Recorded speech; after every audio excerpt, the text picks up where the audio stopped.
जय मसीह की। यीशु मसीह के नाम से आप सभी का स्वागत है। मैं विश्वास करता हूँ कि यह आराधना आप सभी के जीवन में आशीष को लेकर आएगी। क्यों ना अपनी आंखों को बंद करते हैं, परमेश्वर से प्रार्थना करते हैं कि खुदा होने दे हमारी इस आराधना में तेरी उपस्थिति आए। यस लॉर्ड, धन्यवाद परमेश्वर। मांगते हैं कि आपकी उपस्थिति हमारी इस आराधना में आए। हम आपके चरणों के पास आते हैं, आप ही को सारा आदर महिमा देते हैं। खुदा स्वीकार कीजिए, स्वीकार कीजिए यीशु।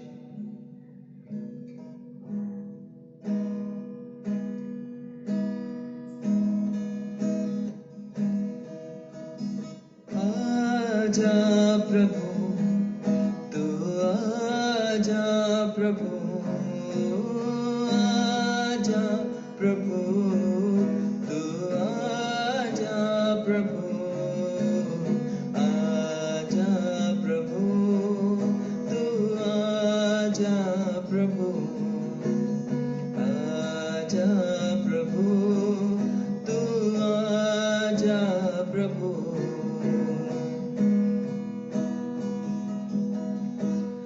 तेरी बातें मैं समझना चाहूं, तेरी महिमा मैं देखना चाहूं, तेरी बातें मैं समझना चाहूं, तेरी महिमा मैं देखना चाहूं, तेरी राहों पर चलना चाहूं, तुझ में आगे मैं बढ़ना चाहूं, तेरी राहों पर चलना चाहूं, तुझ में आगे मैं बढ़ना चाहूं, मैं बढ़ना चाहूं। आजा प्रभु, तू आजा प्रभु, आजा प्रभु, तू आजा प्रभु, आजा प्रभु, तू आजा प्रभु, आजा प्रभु, तू आजा प्रभु।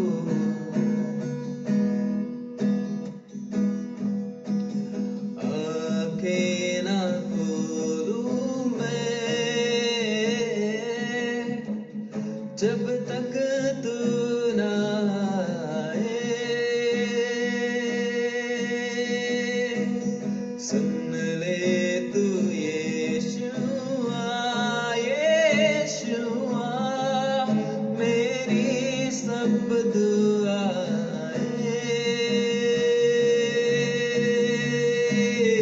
आजा प्रभु, तू आजा प्रभु, आजा प्रभु, तू आजा प्रभु, आजा प्रभु, तू आजा प्रभु, आजा प्रभु, तू आजा प्रभु। यस लॉर्ड, हम आपका स्वागत करते हैं, तहे दिल से आपको पुकारते हैं कि यीशु मसीह आप हमारे बीच में उतर आए। सारा महिमा आदर आपको मिले, यीशु के नाम से आमीन।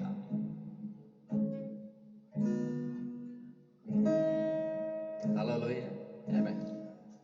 प्रभु भला है, वो जिंदा खुदा है, वो सच्चा है और उसके समान कोई नहीं।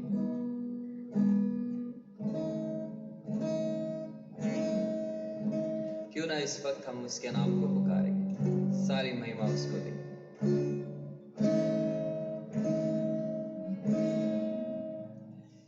यीशु ने हमें छुड़ाया है पापों के जाल से, यीशु ने हमें बचाया है शैतान की चालों से। यीशु ने हमें छुड़ाया है पापों के जाल से। यीशु ने हमें बचाया है शैतान की चालों से। तो गाओ हालेलुया, तो गाओ हालेलुया, तो गाओ हालेलुया, तो गाओ हालेलुया। अब हम ना डरेंगे, यीशु जो साथ है। शैतान से हम लड़ेंगे यीशु के नाम से।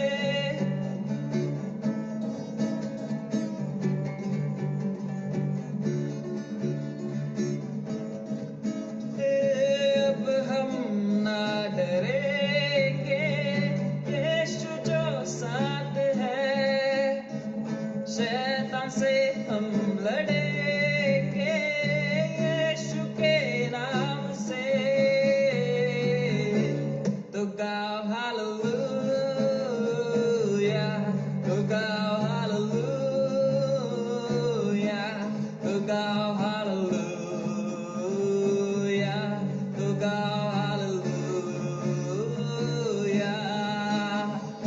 हमने शांति पाई है यीशु के नाम से। हमने पाई है क्षमा मुक्ति श्राप से। हमने शांति पाई है यीशु के नाम से। हमने पाई है क्षमा मुक्ति श्राप से।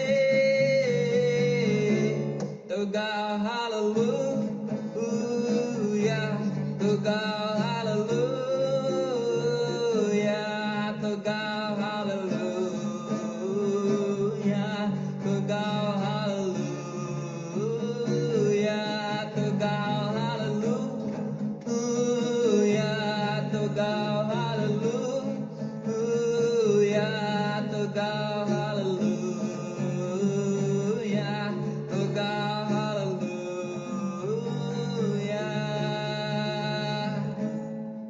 हालेलुया, आमेन।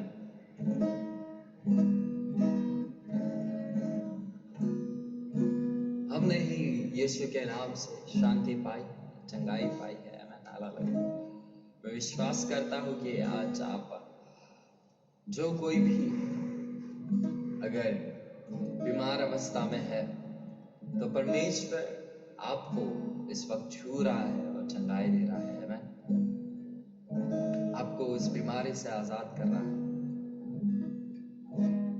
आइए हम अपने आंखों को बंद करते हैं।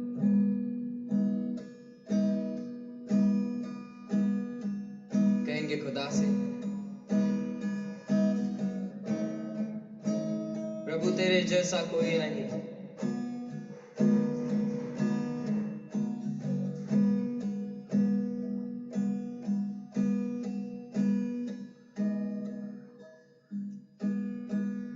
अंधेरों में तू रोशनी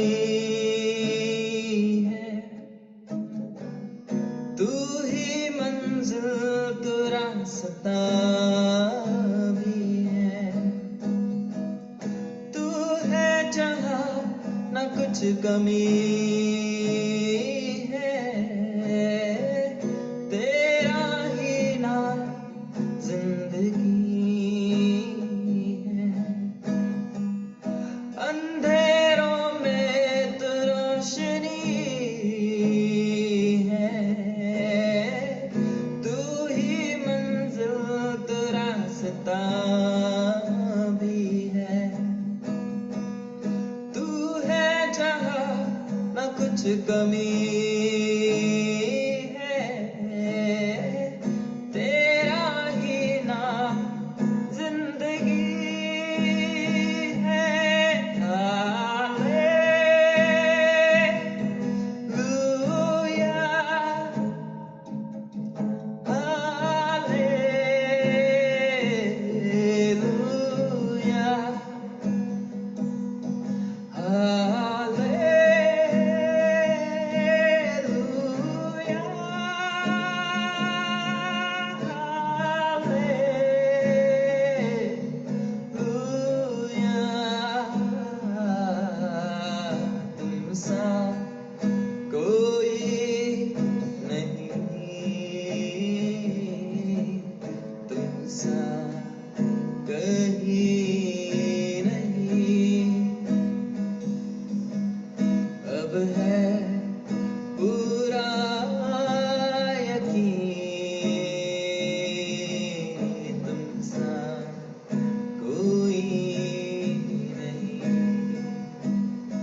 यीशु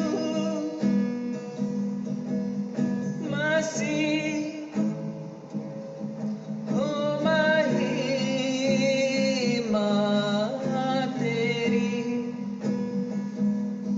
गाए आसमान गाए ये ज़मीं यीशु मसीह हो महिमा तेरी गाए आसमान गाए ये ज़मीं तुमसा कोई नहीं तुमसा कहीं नहीं अब है पूरा यकीन तुमसा कोई नहीं योग्यता से बढ़ के दिया है अपनी दया से तूने मुझे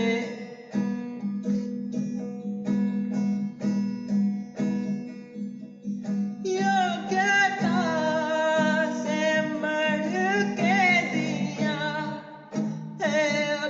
अपनी दया से तूने मुझे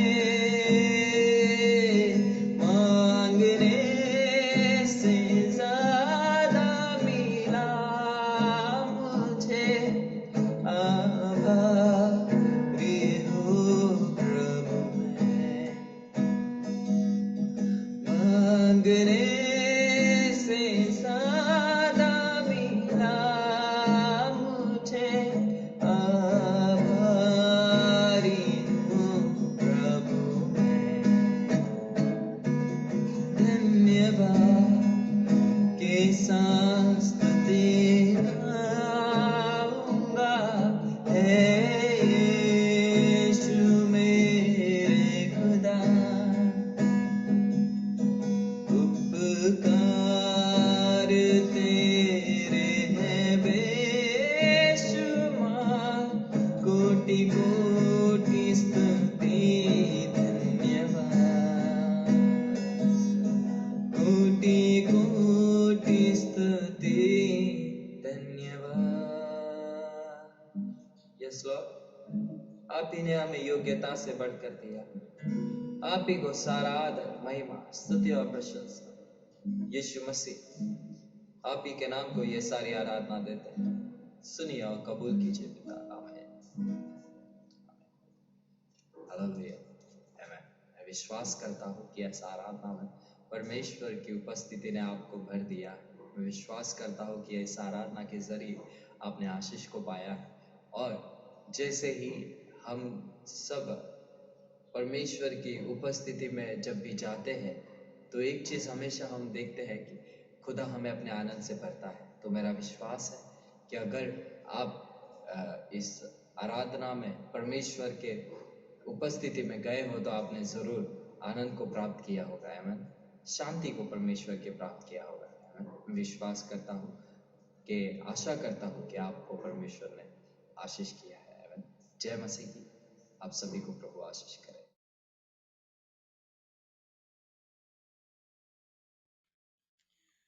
हालेलुया प्रभु यीशु मसीह के जीवित और पवित्र नाम में आप सबका स्वागत है और उस महान परमेश्वर का हम धन्यवाद करते हैं क्योंकि उसने फिर से पूरे एक हफ्ता हमें रक्षा किया पिछले हफ्ता हम इसी समय यहीं पर मिले थे और फिर से आज उसने अनुग्रह किया कि हम इस मीटिंग में मिल सके आप लोग जितने भी लोग इसको देख रहे हैं आप सभी का स्वागत है और हम आपको धन्यवाद भी कहते हैं कि आपने अपना समय निकाला और इस सभा का भागीदारी हुए।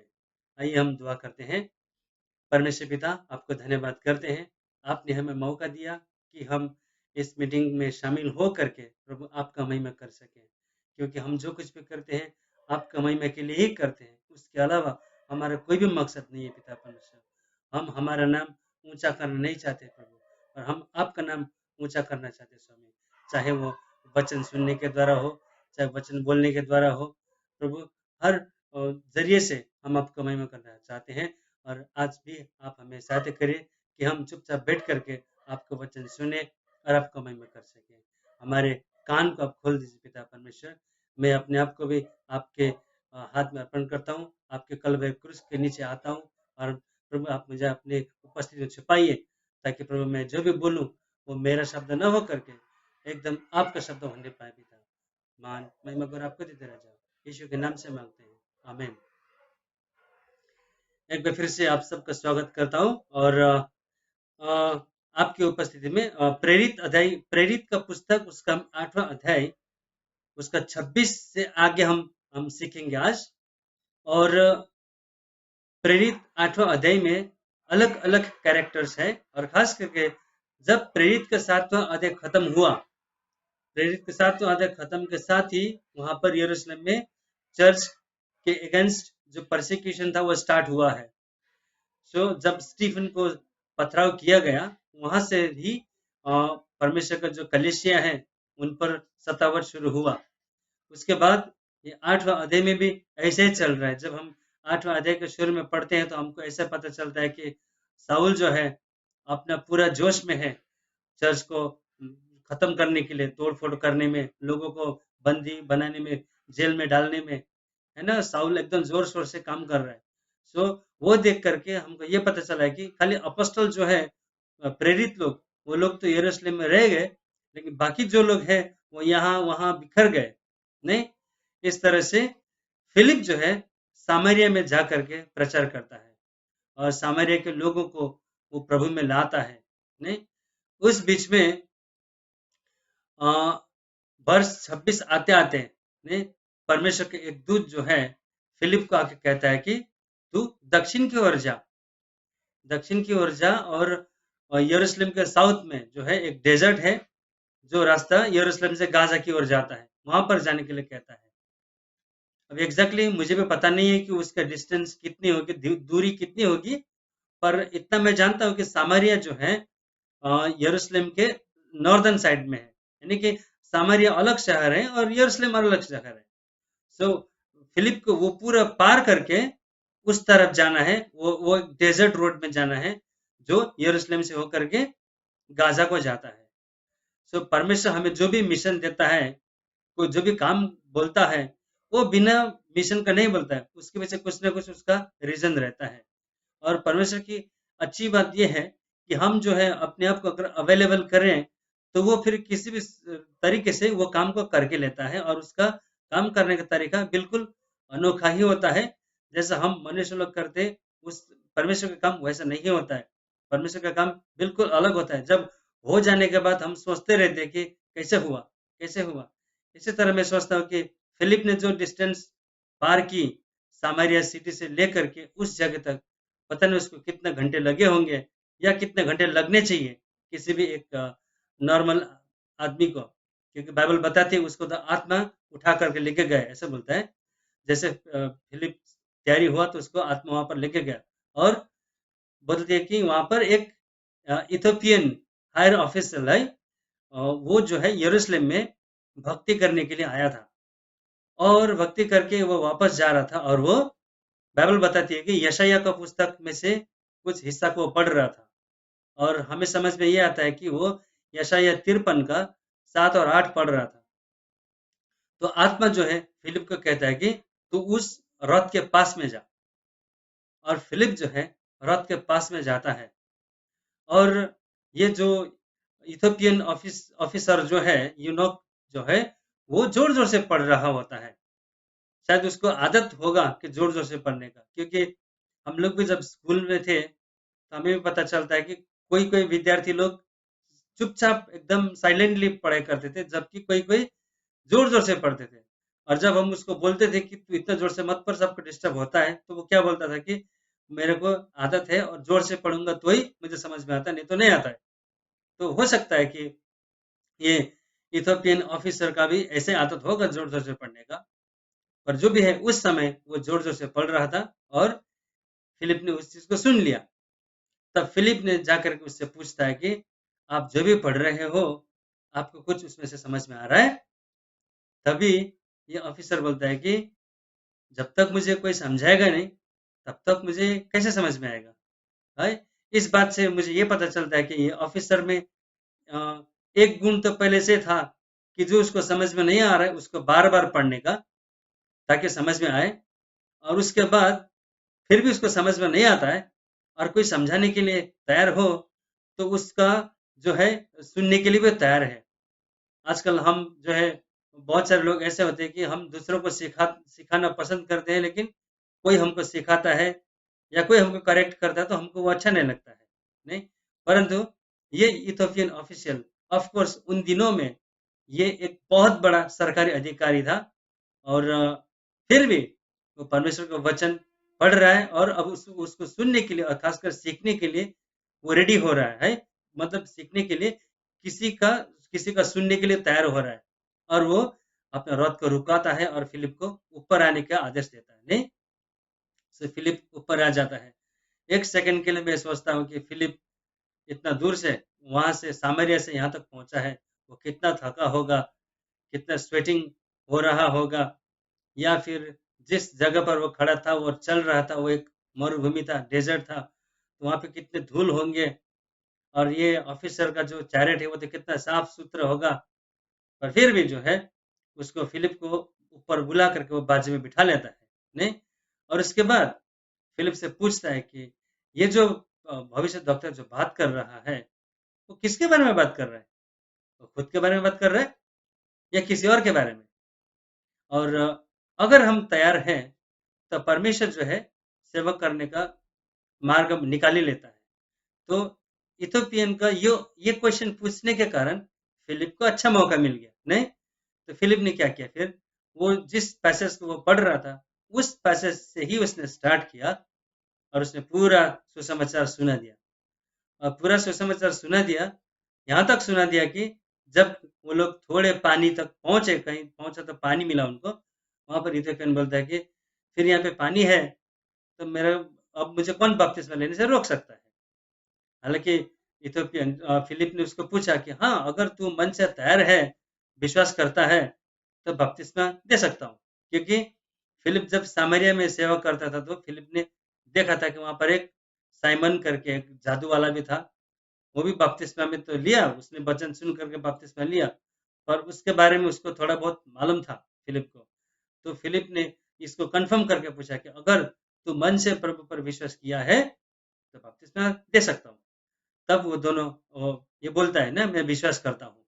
तब ये दोनों उतरते हैं और पानी के अंदर जा करके फिलिप जो है उसको बपतिस्मा दे देता है। और बपतिस्मा देने के बाद दोनों बाहर आता है। दोनों बाहर आने के बाद ऐसा पता चलता है कि पवित्र आत्मा जो है, प्रभु का आत्मा जो है, फिलिप को वापस है वहां से अचानक उठा ले लेता है। यानी कि जब इथोपियन बाहर आया, तब शायद उसने फिलिप फिलिप को दोबारा नहीं देखा, नहीं। सो बाइबल कहती है कि इथोपियन फिर भी वहां से आनंद के साथ अपने देश में चला गया, बोलता है।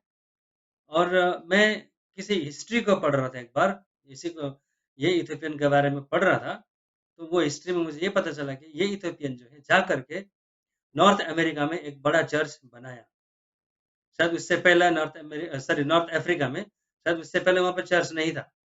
लेकिन ये इथोपियन ने जो है, एक तो वो भक्ति करके आ रहा था यरूशलेम में जा करके, नहीं। वहाँ पर वहाँ के जो पादरी साहब थे, वो क्या-क्या प्रचार किया मालूम नहीं। जहाँ तक मैं मानता हूँ, उन्होंने भी यही प्रचार किया होगा, यशायाह 53 के बारे में प्रचार किया होगा और उन्होंने बोला होगा कि आप लोग सब घर पे जाके पढ़ो इसको, ऐसे बोला होगा। तो ये इथोपियन ऑफिसर जो है, हो सकता था कि वो वहाँ पर एक बार जाके ड्यूटी में लगने के बाद उसको शायद पढ़ने को मिले या ना मिले। इसके लिए उसने जो एक मौका था उसको बीच में जर्नी के टाइम पे, नहीं, यरूशलेम से जब वो अपने देश तक पहुँचने तक वो अच्छी तरह से पढ़ सकता था, वो अपने रथ में बैठ करके। उसको उसने अच्छा इस्तेमाल किया। और कहीं न कहीं ऐसा लगता है कि जो उनकी आदत थी, जैसे कि पढ़ते रहना, है ना? या फिर फ़िलिप ने पूछा तो उसने तुरंत रिएक्ट करना कि जब तक मुझे कोई समझाएगा नहीं, तब तक तो मैं नहीं समझूँगा। और खुशी-खुशी से फ़िलिप को ऊपर बुला लेना, ये आशा के साथ कि ये मुझे समझाएगा।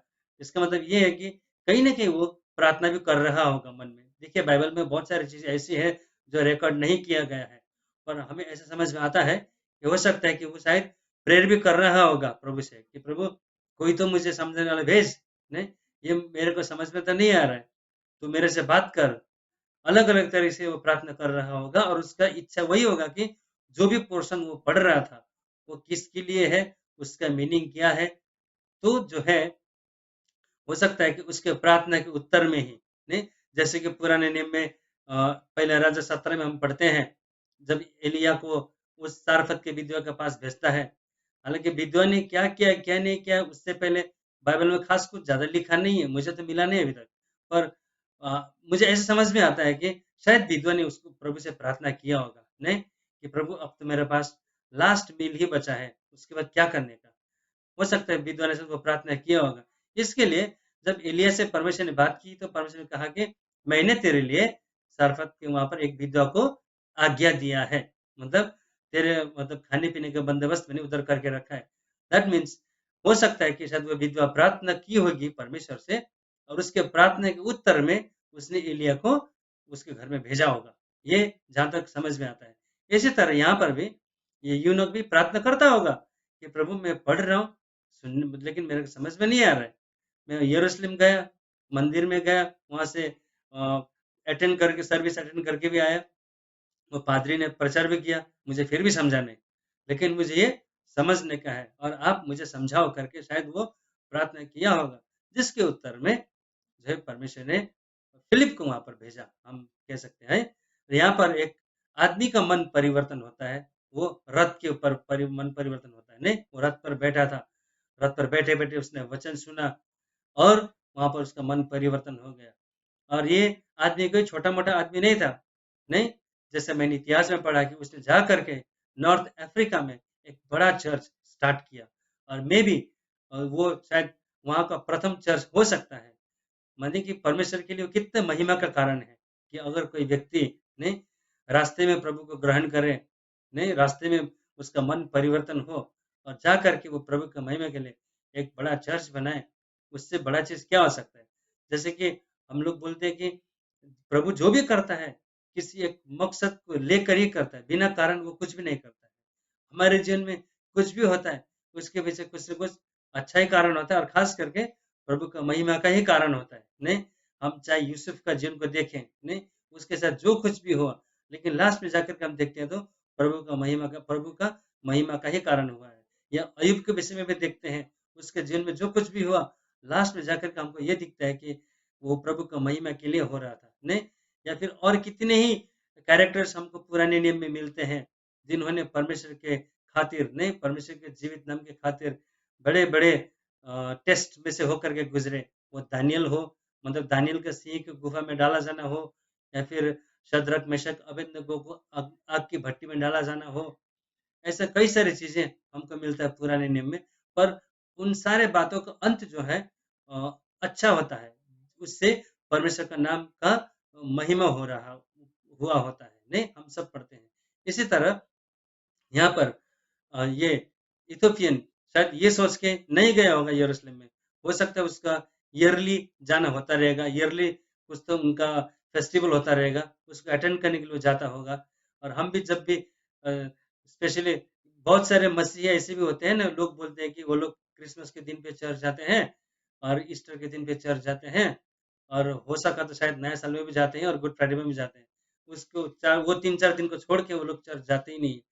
हो सकता है। तो पहले के समय में शायद ये सब चीज़ कम होता होगा। साल में 1 या 2 बार फेस्टिवल होता होगा वहाँ पर है, जिसके कारण ये भी गया होगा। और उसने इतना सारा सोच के तो नहीं गया होगा, पर जब उसने चर्च में वचन सुना, वो वचन ने उसके मन में छुआ होगा।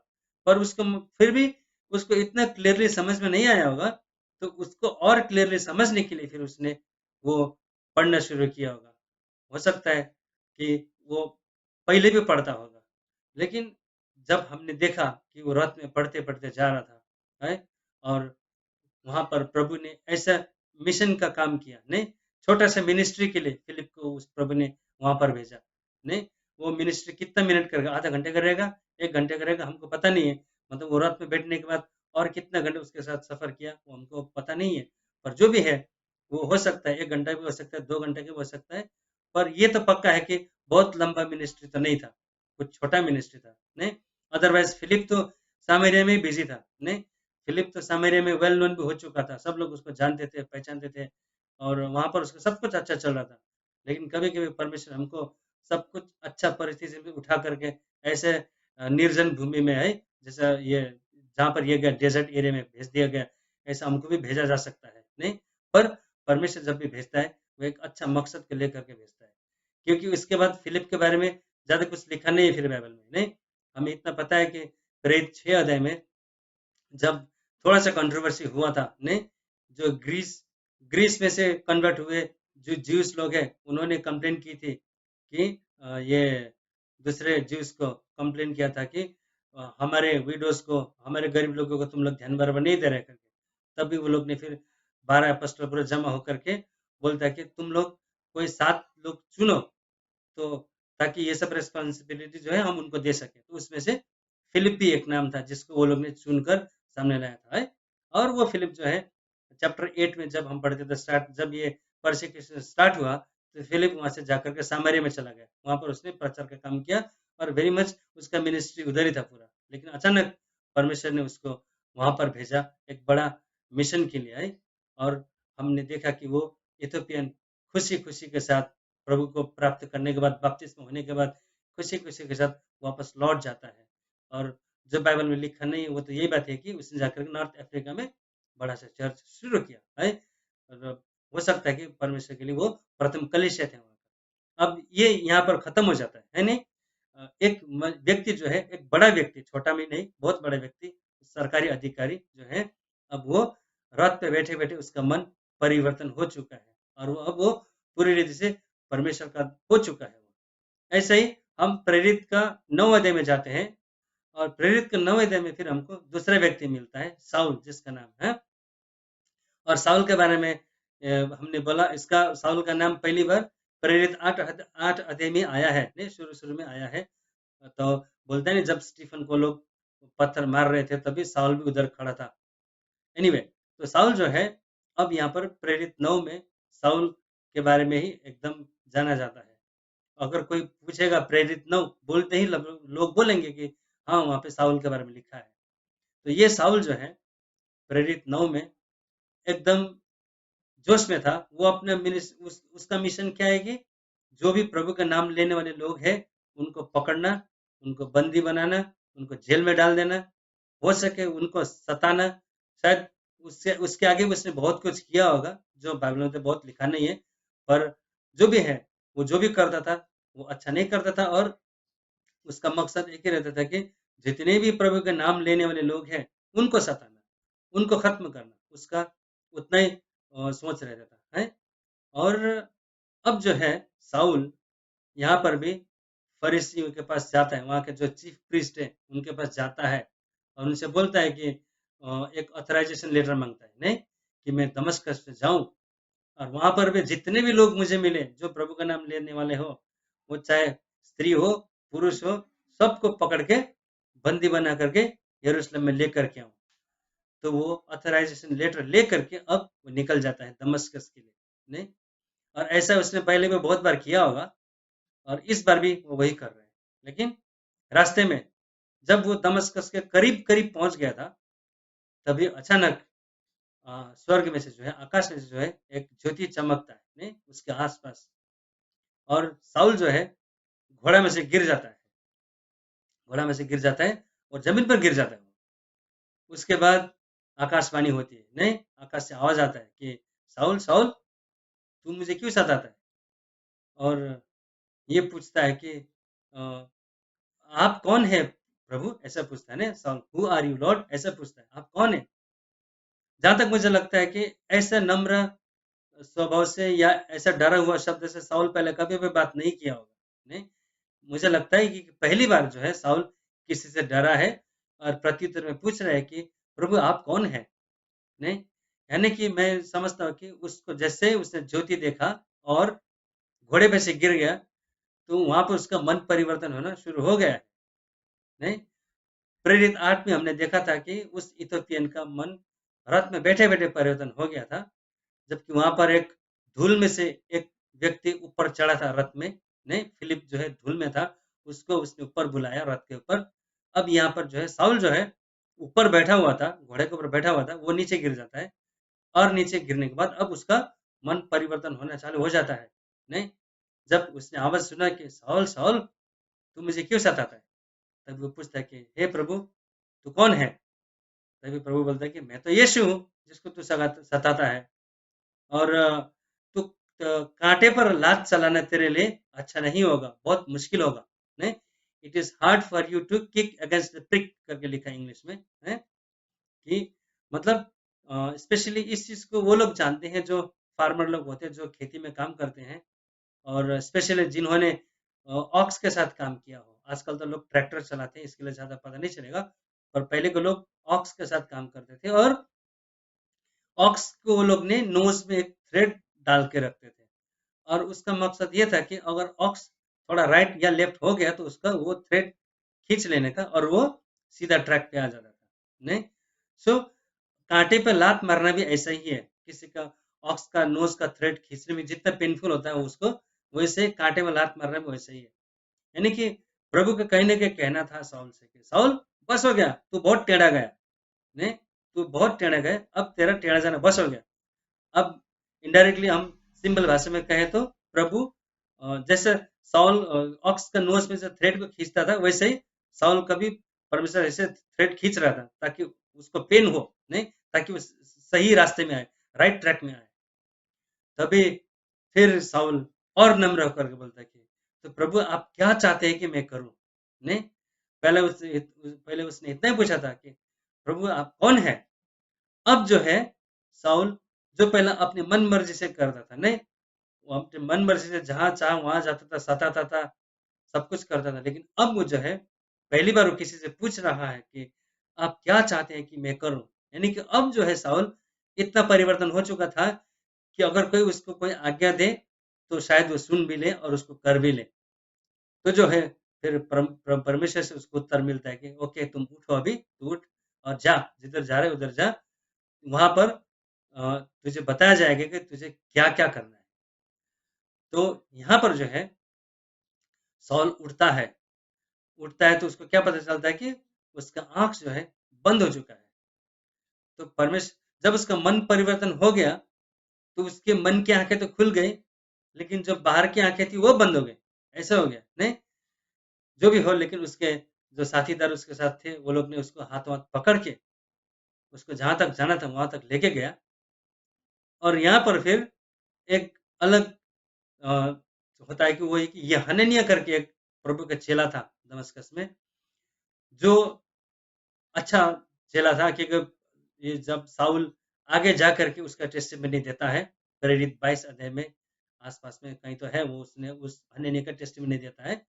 तो हनन्याह जो है एक अच्छा प्रभु का शिष्य था, और रात को प्रभु उससे बात करता है कि तुम जाओ, वो सीधी वाली गली में जाओ, वहां पर यहूदा के घर पे जाना और तारशीश में गए साउल को पूछना, क्योंकि वो वहां पर प्रार्थना कर रहा है ना, क्योंकि उसने देखा है कि हनन्याह करके कोई आता है और उसके उस सिर पर हाथ रखता है, प्रार्थना करता है। हनन्याह पहले तो बोलता है कि प्रभु मैंने सुना है उसके बारे में, अच्छा रिपोर्ट नहीं है, पर फिर भी प्रभु बोलते हैं कि नहीं तुम जाओ, क्योंकि वो तो मेरे लिए चुना हुआ वेसल है, पात्र है, जो अन्य जाति के बीच में जाएगा, राजाओं के बीच में जाएगा और इजरायलियों के बीच में जाएगा। नहीं, अन्य जातियों के बीच में, राजाओं के सामने और इजराइल के सामने। इसका मतलब कितना बड़ा मिशन परमेश्वर ने ये साउल के सामने रखा है। नहीं, अब जो है हनन्याह जाता है और जैसा परमेश्वर ने कहा जस्ट एग्जैक्टली वैसा ही होता है। और हम सुनते हैं कि साउल को जाकर हनन्याह ने क्या बोलता है, ये मेरे भाई साउल बुलाता है। नहीं, तो अब साउल का इज्जत बढ़ रहा है, अभी उसको भाई करके भी बुला रहा है। नहीं, पहला साउल के नाम सुनते लोग डर जाते थे, भाग जाते थे। लेकिन अब ऐसा हो गया कि कोई तो उसको भाई करके बुला रहा है। नहीं, हम मसीह में भाई-बहन बोलते तो एक बड़ा इज़्ज़त का अनुभव करते हैं, नहीं? तो साउल को भी यहाँ पर भाई शब्द सुना उसने और उसके बाद हनन्याह ने बोला कि जिस प्रभु यीशु ने तुमको दमिश्क में रास्ते में मिला, उसी ने मुझे भेजा है, नहीं? ताकि मैं तुम्हारे सिर पर हाथ रखूँ, प्रार्थना करूँ ताकि तुमको दृष्टि मिले। और ऐसे ही होता है कि जब हनन्याह उसके ऊपर हाथ रख के प्रार्थना करता है, तो उसकी आँख में से कुछ तो स्केल्स जैसे गिरता है और उसको दिखने लगता है। फिर वो बपतिस्मा लेता है और खाना-पीना खा के वो बल प्राप्त करता है। उसके बाद जो है, साउल ने जो भी किया है हम सब जानते हैं। उसके बारे में ज़्यादा कुछ भी बोलने की ज़रूरत नहीं है। साउल के लिए तो किसी को इंट्रोडक्शन देने की ज़रूरत नहीं है, नहीं? कहीं न कहीं साउल जो है, मैं ये मानता हूँ कि हर चीज़ में वो एक नंबर था, नहीं? जब साउल था, तभी वो सतावट में भी एक नंबर था। वो खुद फ़ारिसी था, सब पढ़ा-लिखा व्यक्ति था वो, यानी कि जो रिचुअल थिंग्स जो हैं मतलब वो भी सब जानता था वो। ज्यूस का जो भी कस्टमर चीज़ है, सब भी वो जानता था। हर चीज़ में वो एक नंबर में था। अब जो है, साउल जो है बदल के पाउल हो जाता है? हालाँकि पाउल उसका रोमन नेम था और साउल उसका ज्यूस नेम है। तो साउल ने हाँ, उसका नाम साउल नाम को जाकर के जहाँ-जहाँ ज्यूस के पास गया, उस वो नाम को लेकर के गया, मैं साउल, है ना? कि वो साउल उसका ज्यूस नेम था। लेकिन इसी तरह by using his Roman name Paul ने रोमन नेम उसका पाउल था जो, वो इस्तेमाल करके वो राजा तक पहुँचा फिर, है ना? रोम तक पहुँचा, इनफैक्ट रोम तक पहुँचा। तो जो है, उस बीच में सेवकाई में जब उसे साउल ने सेवकाई शुरू किया, तो सेवा करने में भी वो एक नंबर था, है? उसने जहाँ-जहाँ भी गया, हर जगह पर उसने चर्च बनाया।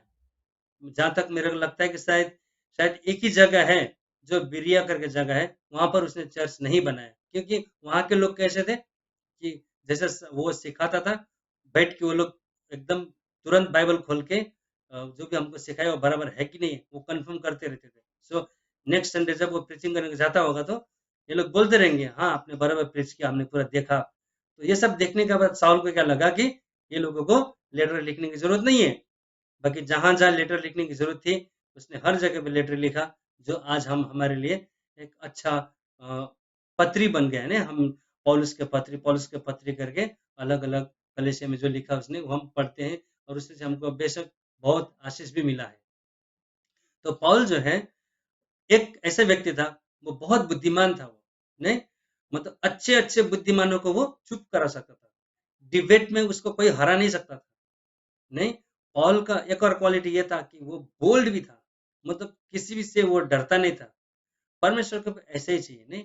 कि परमेश्वर बोलता है कि उससे मत डरो, जो तुम्हारा खाली शरीर को हानि कर सकता है और तुम्हारा प्राण को कुछ नहीं कर सकता, पर उससे डरो, जो तुमको तुम्हारा शरीर को तो हानि तो कर ही सकता है, पर साथ ही साथ तुम्हारे प्राण को भी नरक में डाल सकता है, उससे डरो करके बोला है, नहीं?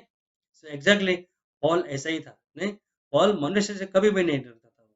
वो परिस्थिति उसके पास कितने बुरे-बुरे दिन आए, जब अब यूँ कहें कि जब वो साउल था पहला और प्रभु में नहीं था वो, तब उसने जो कुछ भी यहूदियों के साथ किया था, मतलब जो भी प्रभु के नाम लेने वाले लोगों के साथ उसने किया था, लगभग वो सारे के सारे चीज़ें जो है, प्रभु सेवा में आने के बाद पौल के साथ भी वो सब कुछ लगभग हुआ, नहीं?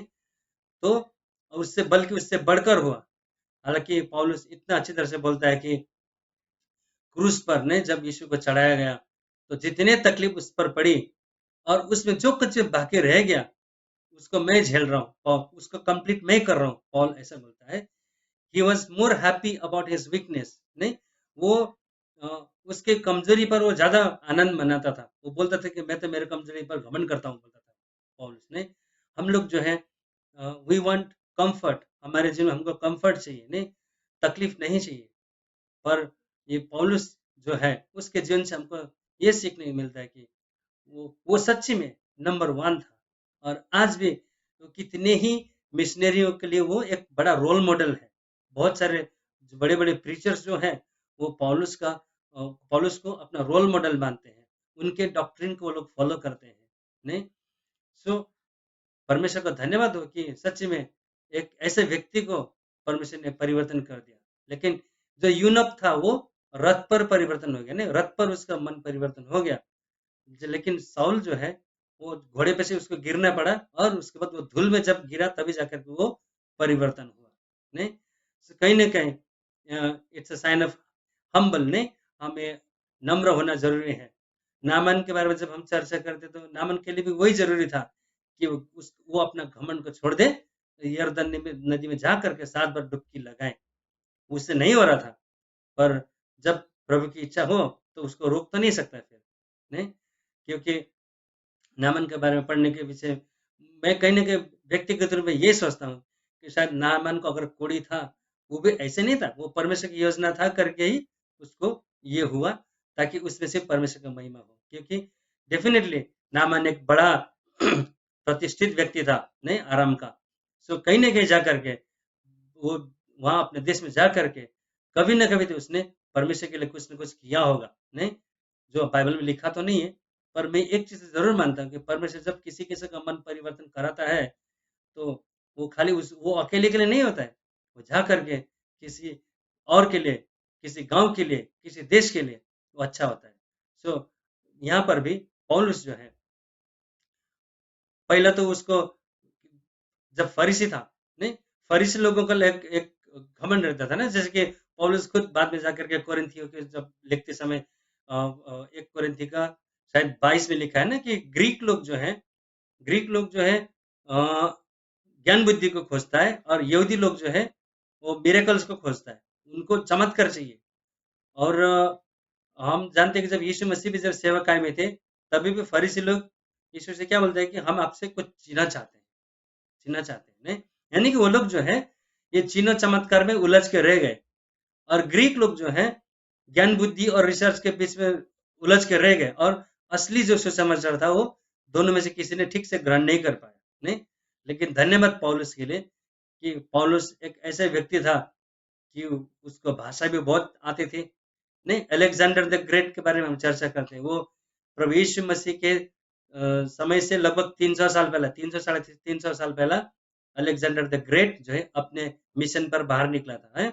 और उसने लगभग बहुत सारे देशों को जीत लिया था और डेफिनेटली जहाँ-जहाँ भी उसने जीता, सब जगह पे उसने ग्रीक भाषा को फैला दिया था। तो उसका फ़ायदा अब यहाँ पर हो रहा है, नहीं? जब प्रभु यीशु मसीह का सुसमाचार शुरू हुआ, तब ग्रीक भाषा सबको आता था। वो अलेक्जेंडर ने फैलाया था 300 साढ़े 300 साल पहले और वो उसका यूज़ अब हो रहा है। हम भी बोलते हैं ना जब ये मोबाइल नेटवर्क भी जब पहले 3G था फिर बाद में 4G हो गया और फिर डेटा अनलिमिटेड होने लगा, तो हम बोलते थे ना कि ये अच्छा नहीं हो रहा है, लोग बिगड़ जाएँगे। लेकिन कभी न कभी अभी हमको लगता है कि वो सब अच्छे के लिए हुआ और इनफैक्ट वो हमारे ही यूज़ में ही आ रहा है, नहीं? तो इसी तरह परमेश्वर जो भी करता है, अच्छी तरह से करता है और परमेश्वर हमारा फ्यूचर को देख करके प्रेज़ेंट को प्लान करता है। हम लोग जो है हमारा प्रेज़ेंट को देख करके फ्यूचर को प्लान करते हैं, लेकिन परमेश्वर जो है हमारे फ्यूचर को देख करके प्रेज़ेंट का प्लान करता है। सो यहाँ पर पौलुस के बारे में मैं यही बोलता हूँ। पौलुस ने जो है अपना मिनिस्ट्री एडी 32 में स्टार्ट किया, नहीं मतलब यीशु मसीह के मरने के बाद और 32 साल के बाद पौलुस ने मिनिस्ट्री स्टार्ट किया और ही कंटिन्यूड इट टिल एडी 65 यानी कि हम कह सकते हैं कि 32 और 32 33 इयर्स ने पौलुस ने सेवा किया और हम उनके बारे में सब कुछ जानते हैं। सो पौलुस ने जो है अपना सब कुछ परमेश्वर के लिए लुटा दिया, हम यूँ कहें। जैसे कहा कि उसने अपने यहूदी नाम साउल नहीं, उसने यहूदी लोगों के बीच में जाने के लिए इस्तेमाल किया। जबकि उसने अपने रोमन नेम पौल अपने रोम तक जाने के लिए उसे इस्तेमाल किया और उसके पास जो ज्ञान बुद्धि थी, एक फरीसी था पहला वो, मतलब फरीसी में होने वाला जो बुद्धि था, उसको भी उसने इस्तेमाल किया ताकि ऐसे लोगों को चुप कराने का जो और दूसरे फरीसी लोग थे, नहीं? ऐसे लोगों को चुप कराने के लिए उसने इस्तेमाल किया, नहीं? और उसने हर प्रकार के उसके पास जो भी क्वालिटियाँ थी, सब अपने लिए उसने इस्तेमाल किया। तो जो है उसके जीवन से परमेश्वर का बड़ा महिमा हुआ, नहीं? सो आज हमने वचन में से ये सीखा कि आदमी जो है रथ पर बैठे-बैठे भी परिवर्तन हो सकता है। आदमी जो है धूल पर गिरने के बाद भी परिवर्तन हो सकता है। वो परमेश्वर का योजना रहता है, हमारी योजना नहीं रहता है, नहीं। अगर परमेश्वर चाहा कि आपको प्लेन के अंदर सुसमाचार मिले और आप परिवर्तन हो, तो वो भी हो सकता है। अगर परमेश्वर चाहे कि आपको शिप के अंदर उसका वचन आपको मिले और आप सुधर जाए, वो भी हो सकता है। तो साथ ही साथ अगर परमेश्वर चाहे कि आप गिर जाओ और धूल में लुट-पुट हो जाओ, तब आपको परमेश्वर का वचन मिले, तभी वो भी हो सकता है। यानी कि हमको किसी भी परिस्थिति के लिए तैयार रहना है, नहीं? और ख़ास करके आजकल ये जो लॉकडाउन पीरियड चल रहा है, अ, ठीक है, ये अच्छा तो नहीं हो रहा है, पर मैं यही कहता हूँ कि भले संसार के लिए अच्छा नहीं हो रहा है, लेकिन हम जो प्रभु में हैं, हमारे लिए ये अच्छा अनुग्रह का समय है, नहीं? हमें और ज़्यादा वचन पढ़ने का मौका मिल रहा है, हमें और ज़्यादा ऐसे इकट्ठा होकर के वचन सुनने का मौका मिल रहा है, नहीं? और पहला हम एक ही रूम में बैठ कर के स्तुति आराधना करते थे, जबकि अब हम अलग-अलग जगह में रह के स्तुति आराधना करते हैं, नहीं? तो ऐसे भी हो सकता है। मुझे मेरे स्कूल का डेज़ याद आता है कि हमारे स्कूल में क्लास 4 के बाद हमको क्वायर कंपल्सरी था, नहीं? और मैं क्लास 8 तक अंदर ही पढ़ा, यानी कि 5 साल 4, 5, 6, 7, 8 ये 5 साल, लेकिन मेरे लिए सबसे बोरिंग सब्जेक्ट वही था, क्वायर ही था। मैं पीछे बैठ के ऐसे मुंडी नीचे रख के सो जाता था। मैंने कभी भी नहीं सीखा और मैं उसको एक बोरिंग पीरियड में गिनता था। लेकिन जब क्लास 9 पढ़ने के लिए मैं बाहर गया, मतलब हॉस्टल वही था लेकिन स्कूल बाहर था, दूसरा स्कूल था। तो वो स्कूल और ये स्कूल का टाइमिंग थोड़ा अलग होता था और जब मैं स्कूल से लौट के हॉस्टल आता था कभी-कभी, तो जल्दी आता था, तब तक ये स्कूल मतलब चालू ही रहता था। तभी उनका क्वायर पीरियड चलता था और मैं दूर से क्वायर सुनता था। तभी मुझे लगा कि क्वायर क्या है? तभी मुझे इतना फ़ील होता था कि मैंने 5 साल पूरा वेस्ट कर दिया। इतने अच्छे चीज़ क्वायर है, लेकिन मुझे तब क्यों नहीं समझा? आज लेट क्यों समझा? फिर भी प्रभु का अनुग्रह हो के जो भी मैंने सीखा है, वो अभी मैं इस्तेमाल तो कर ही रहा हूँ। लेकिन कभी-कभी मन में आता है कि अगर मैं वो 5 साल भी और यूटिलाइज़ करता था, तो कितना अच्छा होता था। पर फिर भी ठीक है, अगर प्रभु की इच्छा वही था, तो मैं भी कुछ नहीं कर सकता, नहीं? क्योंकि अगर मैं 5 साल रहता था, तो हो सकता था फिर मैं अपने बारे में बड़ा-बड़ा घमंड करता था ना मैंने, पूरा सीखा है, प्रॉपर सीखा है, ये वो बोलता था। एनीवे जो भी हो, प्रभु का महिमा हो। सो यहाँ से हमको ये सीखने को मिला है कि इंसान रथ पर भी परिवर्तन होता है, इंसान धूल पर भी परिवर्तन होता है।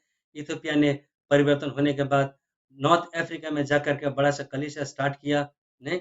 और पौलुस ने तो क्या-क्या किया उसको तो बोलने की कोई ज़रूरत ही नहीं। जैसे मैंने शुरू में ही कहा कि पौलुस का तो इंट्रोडक्शन का कोई ज़रूरत ही नहीं, किसी को आवश्यकता है ही नहीं। सो हमें भी अच्छा मौका है कि हम भी प्रभु का वचन तो सुनते रहते हैं और आज का वचन सुनने के बाद हमारे जीवन में प्रभु क्या कार्य करता है, निश्चय ही एक बड़ा महिमा का कार्य करे। आमीन। सो प्रभु हम सबको आशीष करे। आइए हम प्रार्थना करें।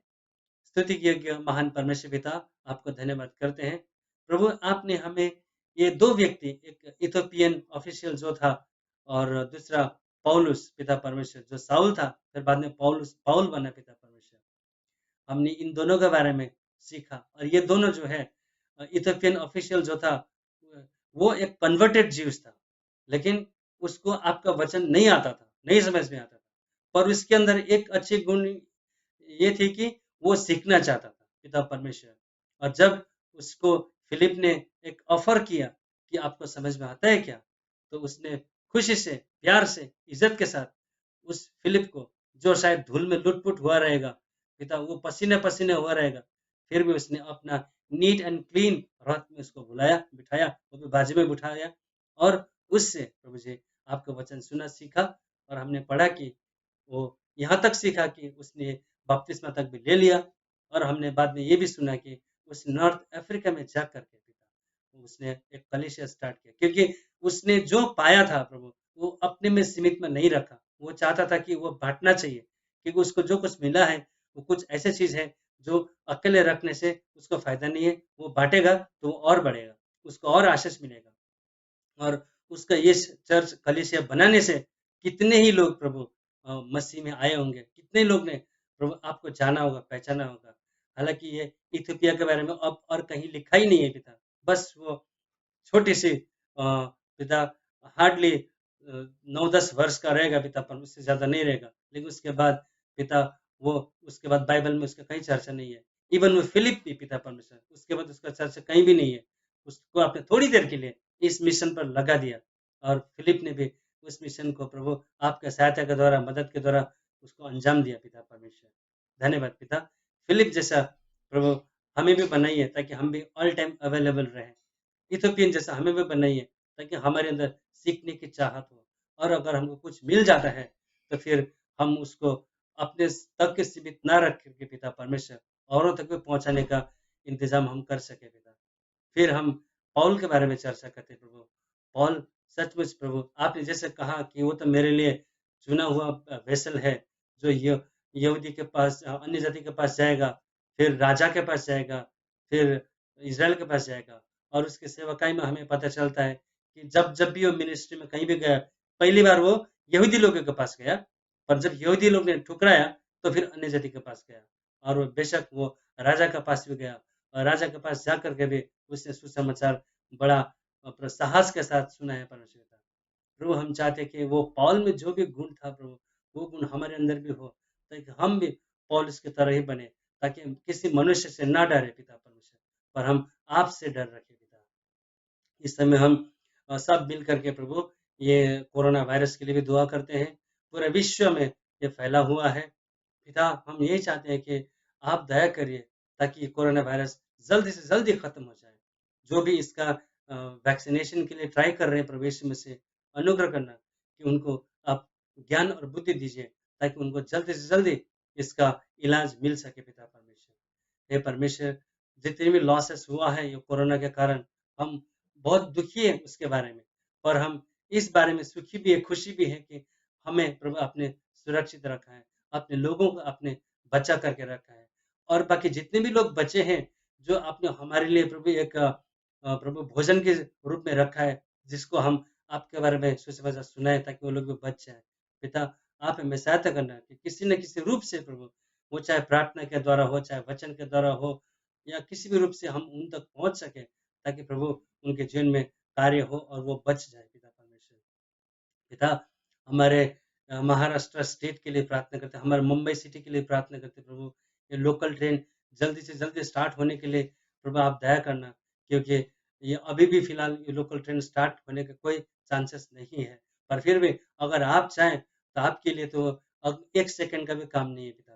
आप मदद करना कि लोकल ट्रेन जल्दी से जल्दी स्टार्ट हो, ताकि सब लोग फिर से अपने-अपने डेली रूटीन वर्क पर उतर सकें पिता। इस लॉकडाउन के कारण बहुत सारे लोगों ने नौकरियाँ गँवाया है पिता परमेश्वर। बहुत सारे कंपनियाँ बंद पड़ी गई हैं पिता परमेश्वर। मतलब बहुत सारे अ, न नकारात्मक चीज़ें हुई हैं, प्रभु सकारात्मक कुछ भी नहीं हुआ है। पर फिर भी हम चाहते हैं पिता, आप अपनी योजना पूरा करें, क्योंकि आपका योजना ही हमेशा अच्छा रहता है पिता।